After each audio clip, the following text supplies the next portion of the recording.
Buenas tardes. En esta segunda, bueno, iniciando ya después del examen que dieron, vamos a empezar a hablar de lo que es fisiología de la tiroides. Voy a tratar de ser un poco minucioso con lo que se refiere a las generalidades de la glándula tiroides para que ustedes un poco puedan entender cuando ya empiezo a hablar de patologías propias de la tiroides. Primeramente, decirles que, lógicamente, como ustedes saben, la glándula tiroides a través de las hormonas tiroxina y triiodotiroxina T3, T4, son las encargadas de regular todo el metabolismo de nuestro organismo. La característica de estas hormonas es que con todos los sistemas de nuestro organismo, por lo tanto, una disfunción de las mismas se va a expresar con diferentes manifestaciones a todo nivel, es decir, es sistemático la afectación.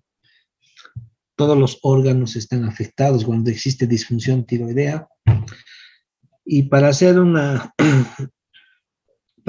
el análisis, la valoración clínica de un paciente con patología tiroidea, primeramente tendríamos que conocer lo que es fisiológicamente establecido, lo que está establecido, y después, posteriormente, entenderán de mejor forma lo que es la glándula o las patologías de la glándula tiroides.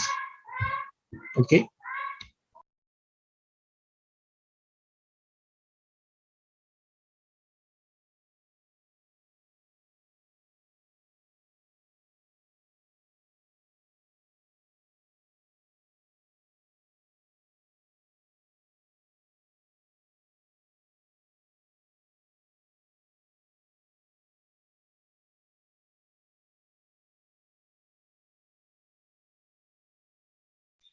Bien, bueno, primeramente haciendo una revisión de la anatomía, indicaremos que la glándula tiroides se encuentra por delante del cuello, debajo del cartílago cricoides.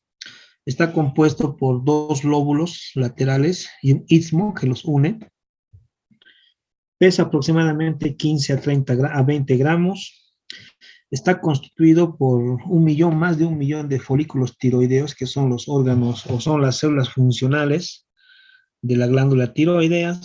Cada folículo tiroideo está cubierto por unas células cúbicas que los revisten, que son los tirocitos, y una cavidad central.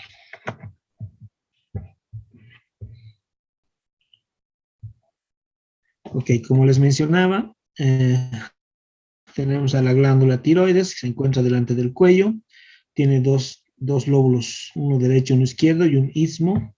Macroscópicamente pueden ver que los folículos tiroideos están compuestos por una cavidad central, que es denominada coloide, donde en esta cavidad central se encuentran, eh, vamos a encontrar como depósito a las hormonas T3, T4, y están revestidas por una capa de células cúbicas denominadas los tirocitos.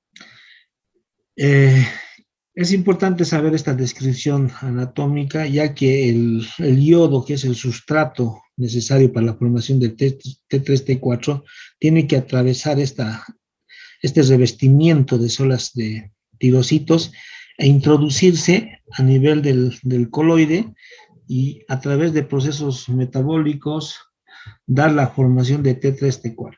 ¿Sí? Bien. Las hormonas tiroideas, en este caso la triiodotiroxina y la tiroxina T4, T3,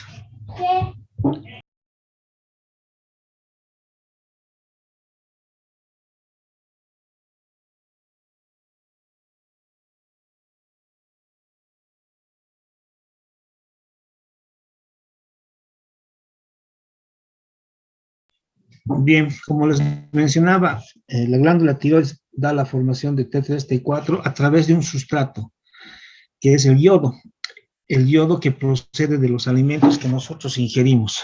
Ustedes saben que el yodo, como sal yodada, viene de la sal, principalmente está en la sal, ¿sí? También tenemos en la carne, en algunas verduras como son las papas, como son el pan, y a través de este sustrato se produce una serie de cambios metabólicos y bioquímicos para dar al final la formación de T3, T4. Reitero, estas hormonas tiroideas son las que regulan todo el metabolismo de nuestro organismo, ¿sí? Primeramente hay un sustrato que es el yodo y posteriormente cambios bioquímicos y darán la formación de T3, T4. ¿Cuáles son los requerimientos normales diarios de yodo? En los adultos normalmente se debe ingerir 150 microgramos día de yodo, en los niños 90 a 120 y en las mujeres embarazadas 200. Cabe mencionar que en las mujeres embarazadas tiene que ser el aporte más alto. ¿Por qué? Porque en el embarazo, a través de las hormonas tiroideas, se produce el crecimiento del producto. ¿Ok?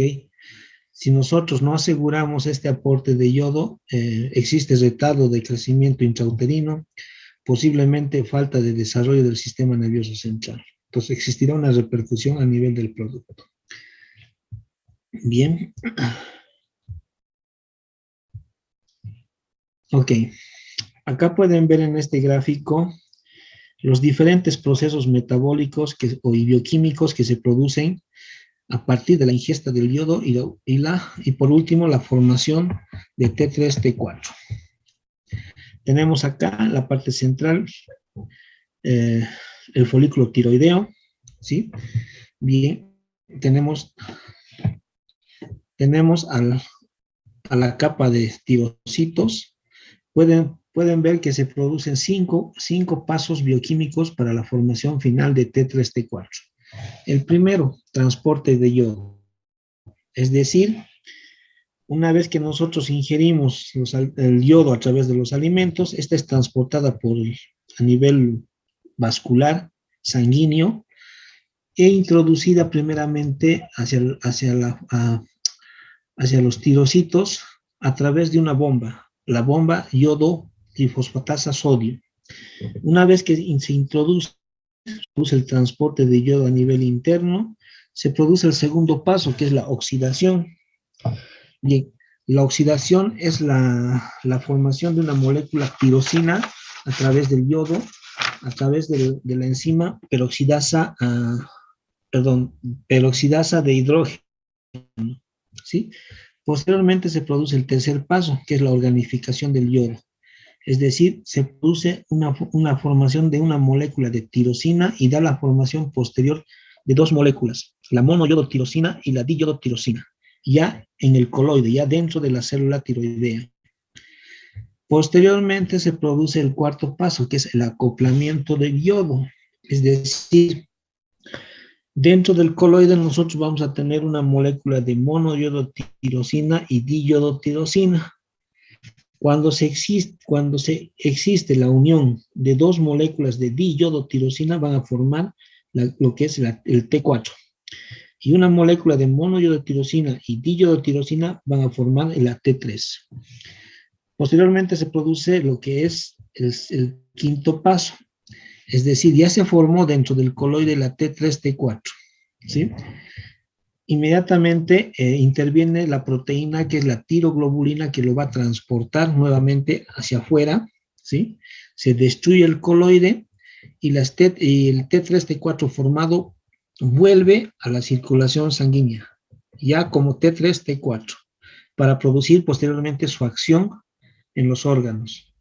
Un porcentaje de T3, T4 nuevamente es introducida a la célula folicular para nuevamente coadyuvar en la formación de nuevas moléculas de T3, T4. ¿Por qué es importante que ustedes sepan estos 5 pasos? Porque cuando hablamos de enfermedad y patología tiroidea, el problema puede ser que esté en nuestros receptores.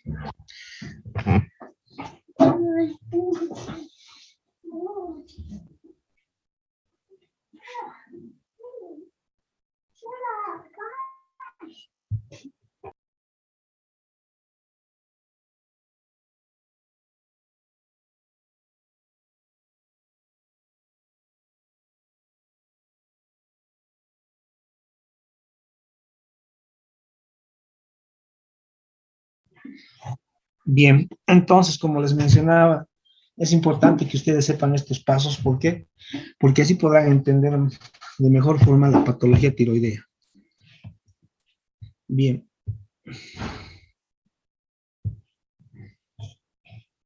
Bien, una vez formadas las hormonas tiroideas, la T3, T4, un porcentaje de estas hormonas se une a proteínas transportadoras de las mismas.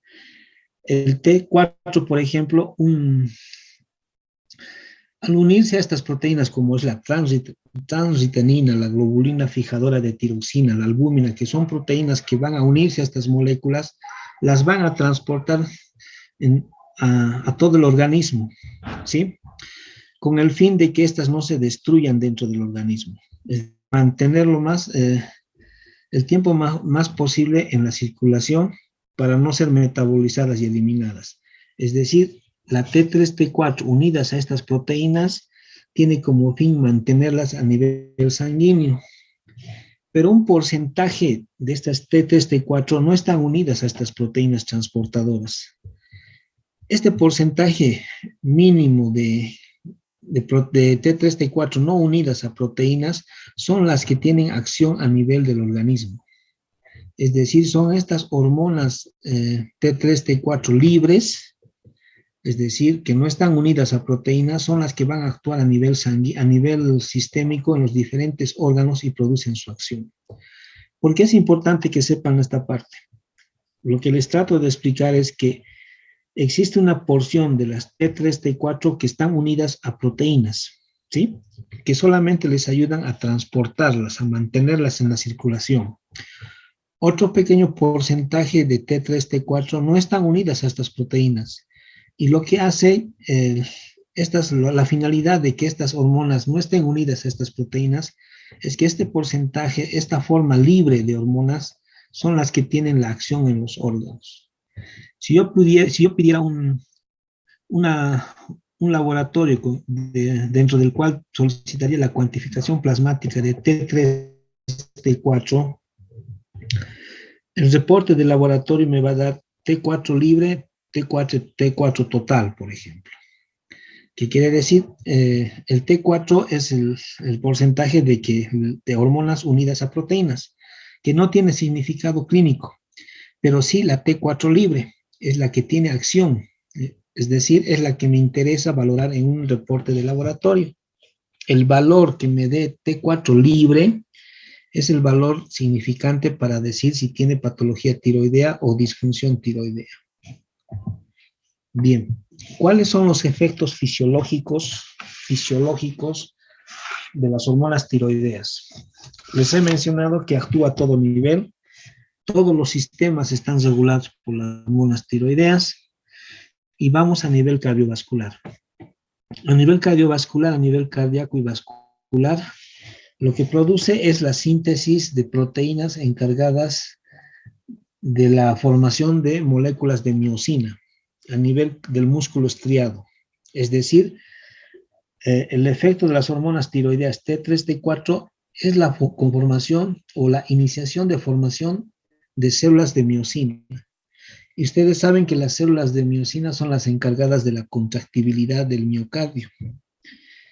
Entonces, un papel importante que tienen las hormonas T3, T4 es regular la contracción del músculo cardíaco.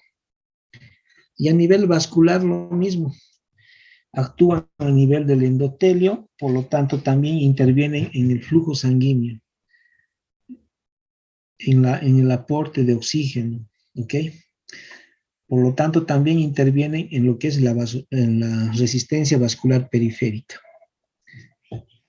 Un ejemplo, si yo les menciono que el paciente tiene hipotiroidismo, las manifestaciones cardiológicas de este paciente de hipotiroidismo, disminución de las T3, T4, lógicamente será a nivel cardíaco, bradicardia, por ejemplo, vasodilatación, entonces hipotensión arterial. Al contrario, si existe hipertiroidismo, mayor formación de T3, T4, por lo tanto, mayor contractibilidad, por lo tanto, taquicardia, y a nivel vascular, hipertensión arterial. Se están dando cuenta que que las hormonas tiroideas fisiopatológicamente intervienen a nivel cardíaco. Al conocer este hecho nos ayuda un poco ya establecer síntomas, sintomatología de disfunción tanto de hipotiroidismo como de hipertiroidismo. Bien, a nivel respiratorio, las hormonas tiroideas regulan la respuesta ventilatoria a la hipoxia y a la hipercapnia en el centro respiratorio del tallo encefálico. ¿Qué quiere decir? Que la T3, T4 sirven como mecanismo ante un estado de insuficiencia respiratoria de cualquier etiología, inician la cascada de hiperventilación para tratar de compensar esa insuficiencia respiratoria. A nivel gastrointestinal, T4, T3 intervienen en la regulación de la contractibilidad intestinal y de la absorción de enzimas y nutrientes. Reitero con el mismo ejemplo. Si tengo un paciente con hipotiroidismo, disminución de T3, T4, por lo tanto, la repercusión a nivel gastrointestinal, ¿cuál va a ser? Les he indicado que regula el peristaltismo. Menor cantidad de hormonas T3, T4, por lo tanto, peristaltismo disminuido.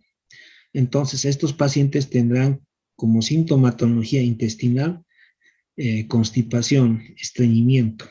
Paciente hipotiroideo, manifestación gastrointestinal, estreñimiento, constipación. Y lo contrario, si hablo de hipertiroidismo, aumento de T3, T4, a nivel gastrointestinal, aumento de la motilidad, por lo tanto, diarrea. ¿Sí? A nivel del crecimiento óseo y celular, a nivel óseo interviene en la osteogénesis, disminuye la osteólisis, interviene en la maduración lineal del hueso, es decir, estimula a los cartílagos de crecimiento, coadyuvando al crecimiento y desarrollo desde el producto hacia la etapa de juventud, ¿ya? Donde se produce el mayor crecimiento óseo y muscular. A nivel celular muscular, interviene en la formación de células, es decir, al desarrollo celular en todo nuestro organismo. En síntesis, las hormonas tiroideas estimulan la formación o el desarrollo normal del crecimiento celular, muscular y óseo. Si yo tengo un paciente con hipotiroidismo, ¿cuál será la repercusión a nivel óseo? Osteoporosis. ¿Sí? Bien. A nivel de la musculatura ósea, lo que les mencionaba, ¿no? Cuando hablo de músculo estriado, síntesis de miosina, por lo tanto, mayor contracción muscular. ¿Sí?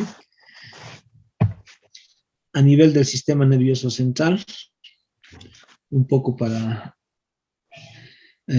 coadyuvar lo que les mencionaba a nivel del crecimiento y desarrollo óseo y muscular. A nivel del sistema nervioso central, produce una maduración desde el cerebro hacia la médula. Ustedes saben, hay patologías intrauterinas que se producen o por falta de, o va a dar como punto final daría una falta de desarrollo de tanto del sistema nervioso central como de la médula. Y muchos de los factores que han condicionado esta falta de desarrollo tanto de la bóveda craneal, por ejemplo, espina bífida, ¿sí? Puede ser secundario al déficit de hormonas T3, T4, déficit de yodo durante el embarazo. Por lo tanto, estas hormonas son importantes para el desarrollo ya intrauterino de todo el sistema nervioso central y también del desarrollo mental. Ok, bien. A nivel del metabolismo basal, intervienen en la regulación de la producción de calor.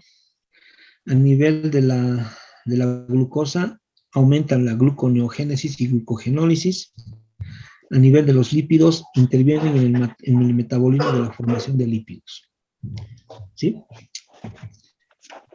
Como les mencionaba, en el embarazo son importantes porque en el segundo trimestre de embarazo, para el crecimiento y desarrollo del producto, ¿sí?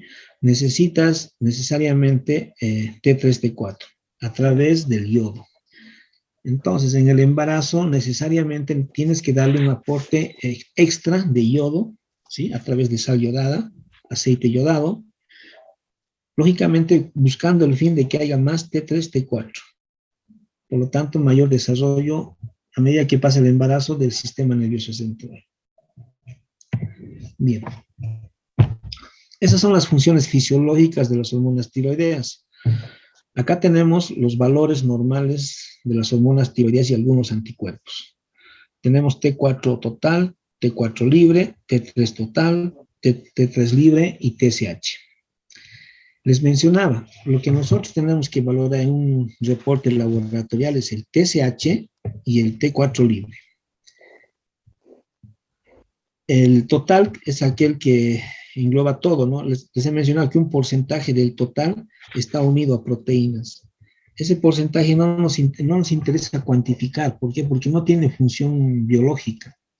Las que tienen función biológica son las que están libres, que no están unidas a proteínas, son las que se unen a nivel celular en cualquier tejido y producen una acción. Entonces, en un laboratorio, cuando nosotros pidamos cuantificación plasmática de T3, T4, TSH, siempre pidamos T4 libre, T3 libre y TSH. Estos valores son los que nos tiene que interesar para poder identificar laboratorialmente y determinar si está con hipotiroidismo o hipertiroidismo.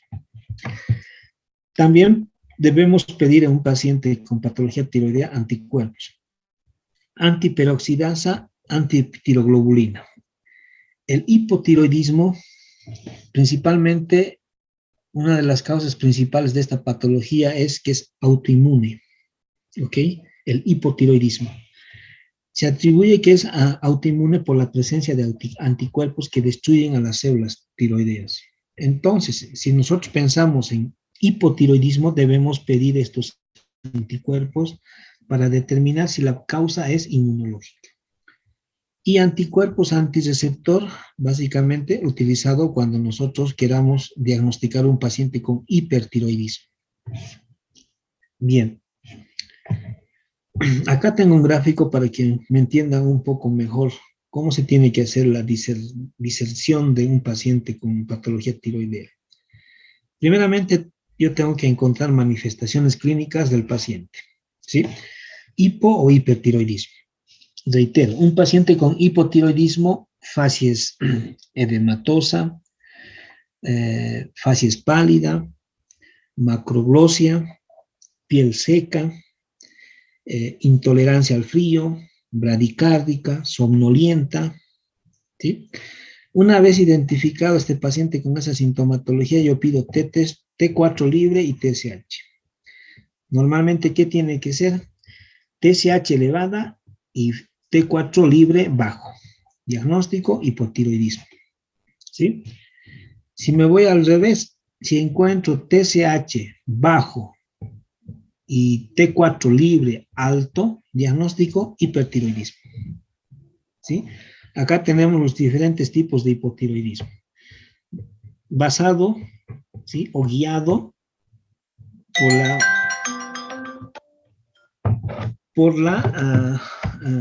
valorado a través de los valores que nos den de TSH y T4.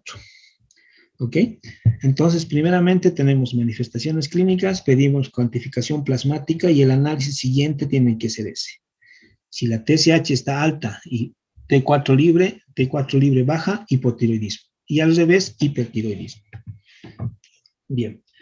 ¿Me permiten?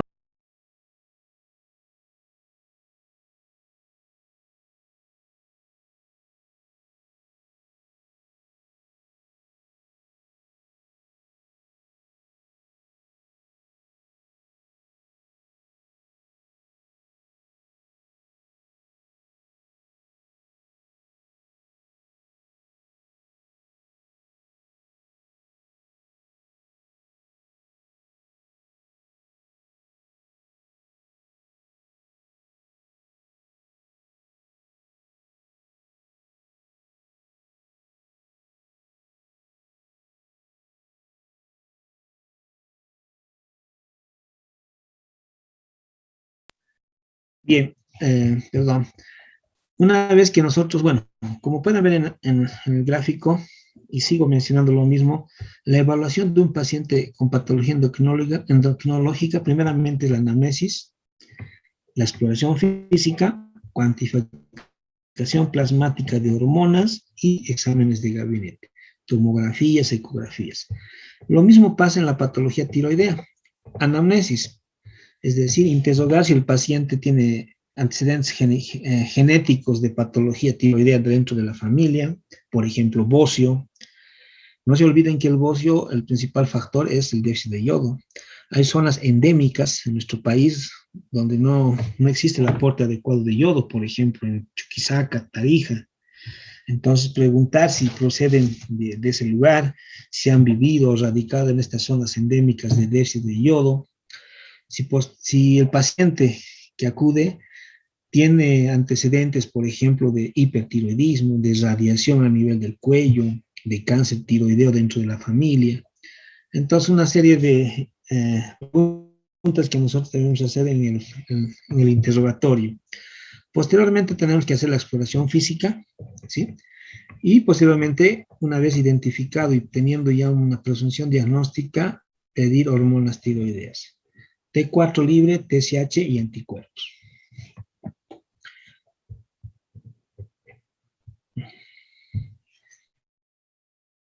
Bien, la exploración física.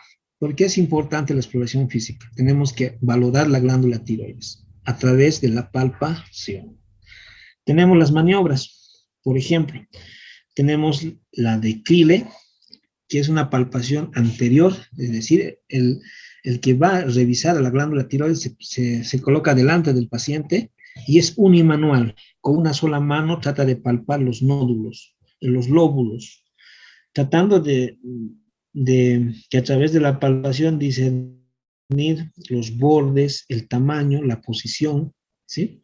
Es unimanual. Pueden ver el gráfico donde vemos que es una exploración anterior. Tenemos la de Lahey, que ya es bimanual con la utilización de las dos manos, tratando de cuantificar el tamaño de la glándula, los bordes, si existen nódulos, si existe dolor. Estas son maniobras anteriores. Acá tenemos una maniobra posterior, es decir, donde el examinador se coloca detrás del paciente y también es bimanual. Entonces pueden ver los gráficos que a través de esta maniobra tratan de tocar la glándula tiroides y valoran el tamaño, la formación de nódulos, bordes y dolor. ¿Sí? Entonces tenemos la exploración física a través de la palpación, a través de estas tres maniobras.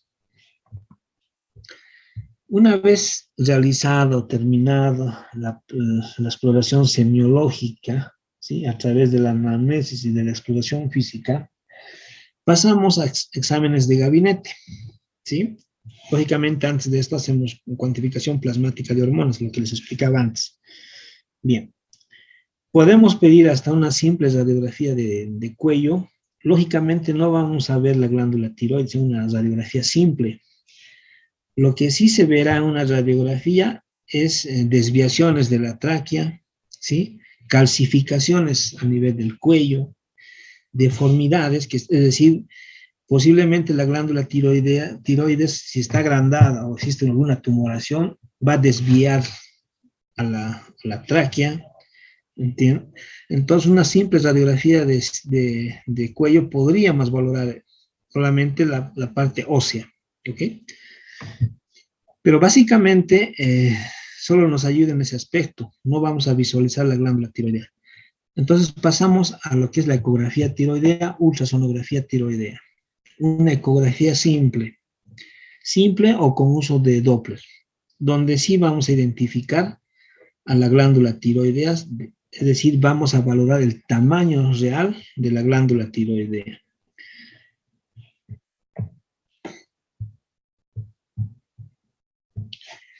Bien, pueden ver este gráfico que es importante que lo sepan. En este gráfico trato de explicar la topografía anatómica de la tiroides o del cuello y lo que se ve en la ecografía, que no es muy complicado interpretarla.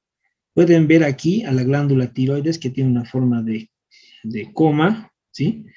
Los lóbulos, un istmo.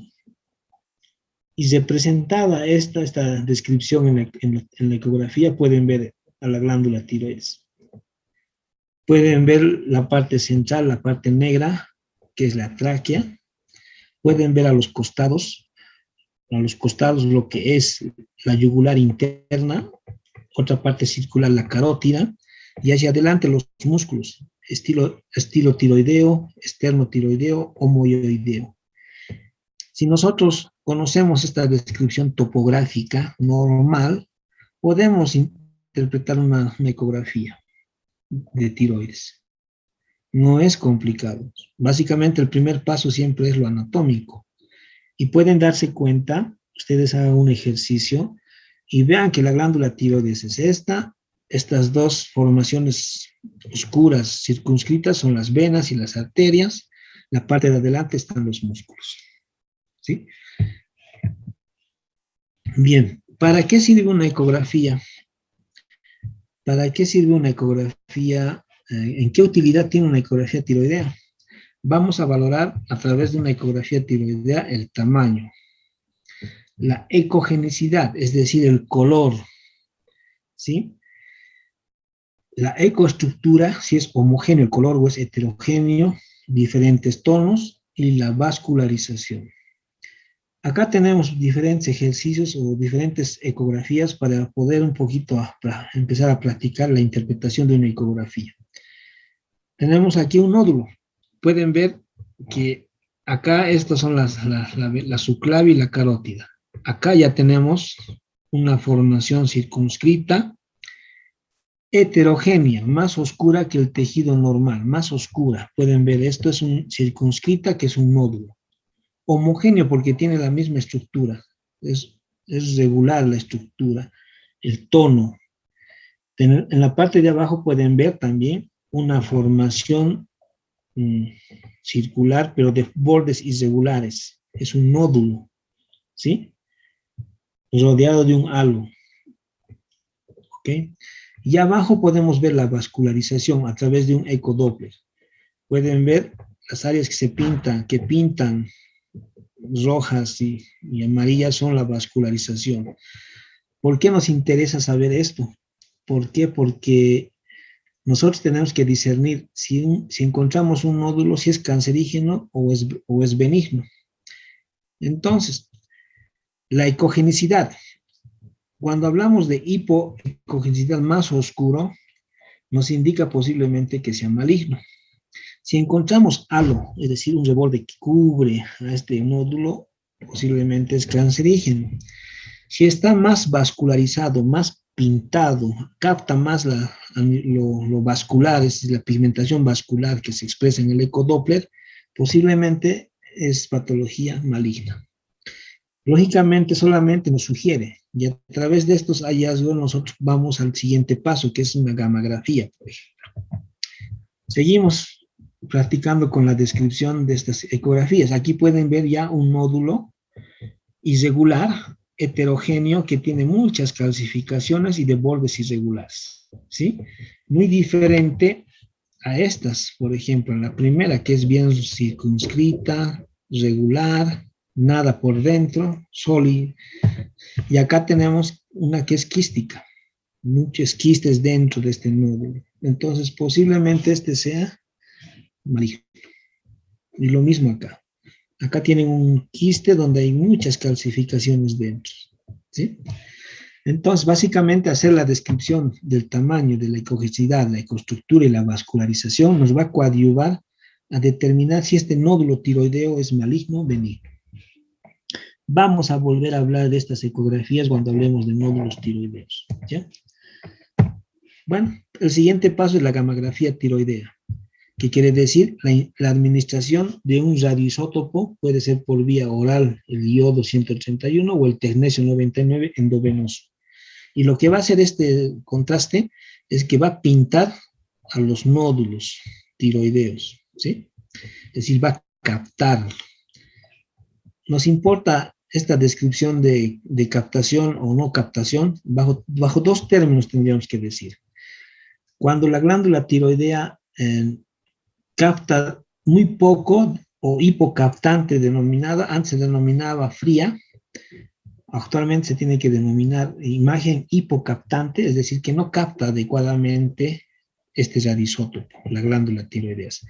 Hipercaliente, hipercaptante, cuando capta de forma más, ¿no? Aumentada. ¿Por qué nos interesa? Vean estas imágenes donde a través de una cámara nuclear nos dan estas imágenes. Acá pueden ver varios nódulos que capta el contraste. Aquí es de forma regular, difusa. Entonces, ¿por qué nos interesa la gammagrafía? ¿Qué uso le podemos dar? Cuando es hipocaptante, es decir, no capta adecuadamente o no pinta, en otras palabras, frío, posiblemente sea maligno. Y cuando es hipercaptante, benigno. Entonces nos está ya indicando la etiología del nódulo. Pueden ver acá otras imágenes, el bocio multinodular, varios nódulos que se pueden expresar como hipertiroidismo también. Pueden ver los nódulos que pintan a través de una gammagrafía. En una ecografía podemos identificar los nódulos, pero acá podemos, aparte de identificar los nódulos, nos va a dar cómo está funcionando esa glándula tiroidea. Si está captando en forma adecuada o no adecuada. Entonces también nos da el funcionamiento de la glándula tiroidea. Y en la ecografía solamente la morfología. ¿Sí? Una vez hecho la ecografía, la gammagrafía, el siguiente paso es la biopsia, con aspiración con aguja fina. Hacemos la palpación, identificamos la glándula tiroides y a través de un eco-doppler, identificamos el nódulo o la posible indicación de biopsia, agarramos la glándula tiroidea y hacemos un aspirado. Lo extendemos y lo mandamos al laboratorio. Básicamente, en el manejo de un nódulo tiroideo es identificar el nódulo, hacer la ecografía, si justifica la gammagrafía, puede que no justifique, y si vemos que es un nódulo y tenemos que diferenciar si es benigno o maligno, necesariamente tenemos que hacer la biopsia. Y una vez realizada la biopsia, nos da el reporte anatomopatológico y determinando si es benigno o maligno, y lógicamente la conducta. Bien. Acá tenemos una imagen a través de un ecodoppler y la función dirigida con aguja fina. Bien. Resumiendo la clase, importante conocer, ¿sí? Importante conocer la fisiología de las hormonas tiroideas. Básicamente las hormonas tiroideas actúan en todos los sistemas. ¿Cómo se hace la evaluación de un paciente tiroideo? Anamnesis, interrogatorio, palpación, solicitud de hormonas tiroideas, hacer un tipo de algoritmo, por si quieren mencionarlo así, donde vamos a identificar hipertiroidismo, hipotiroidismo, la necesidad bajo estos criterios de pedir anticuerpos, ¿sí? Posteriormente, exámenes de gabinete,